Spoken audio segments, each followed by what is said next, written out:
5 ते 6 लोकांसाठी झटपट पावभाजी, साधी सोपी पद्धत, एक खास पदार्थ त्यामुळे हॉटेलसारखी चव येते. तर इथं 3 मोठ्या आकाराचे बटाटे, 4 मध्यम आकाराचे टोमॅटो, वाटीभर मटार ताजे किंवा फ्रोझन, अर्धी गड्डी फ्लॉवर आणि 2 मध्यम आकाराच्या शिमला मिरची. माझ्याकडे अर्धी लाल आणि अर्धी हिरवी होती म्हणून मी घेतली. तुम्ही कोणतीही घेऊ शकता. छोटंसं गाजर आणि 2 मोठे कांदे. लहान असतील तर 3 घ्या. आता सगळ्याच भाज्या स्वच्छ धुवून बारीक चिरून घेतल्या. बारीक चिरून घेतल्या की व्यवस्थित शिजतात. कांदासुद्धा बारीक चिरून यामध्येच घालायचा. मीठ, हळद आणि एक मोठा चमचा पावभाजी मसाला. आता यामध्येच 1 ते 1.5 ग्लास पाणी घालायचं. इथं मी इलेक्ट्रिक कुकर म्हणजे इन्स्टंट पॉट वापरते. तुम्ही प्रेशर कुकरमध्येही भाज्या शिजवू शकता. 15 मिनिटासाठी भाज्या शिजवल्या.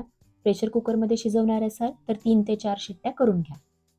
भाज्या शिजल्यानंतर यामधलं पाणी आधी बाजूला काढायचं आणि मग मॅश करून घ्या, म्हणजे एकसारख्या मऊसूत होतात. कढईमध्ये 5 ते 6 चमचे तेल, 2 मोठे चमचे बटर घेतलं आणि एक लहान आकाराचा कांदा बारीक चिरून घेतला. फोडणीमध्ये बटर आणि कांदा घातला की पावभाजीला छान चव येते. कांदा परतला की 3 मोठे चमचे आलं लसणाची पेस्ट, हे सुद्धा परतलं की 2 मोठे चमचे काश्मीरी लाल तिखट, यामुळे रंग छान येतो आणि 3 मोठे चमचे पावभाजी मसाला.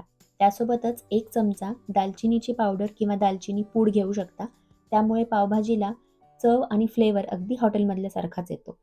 मसाले परतले की यामध्ये मॅश करून घेतलेल्या भाज्या आणि गरजेनुसार पाणी, जे आपण भाज्यांमधलं काढून ठेवलं होतं तेच, आणि चवीनुसार मीठ घालायचं.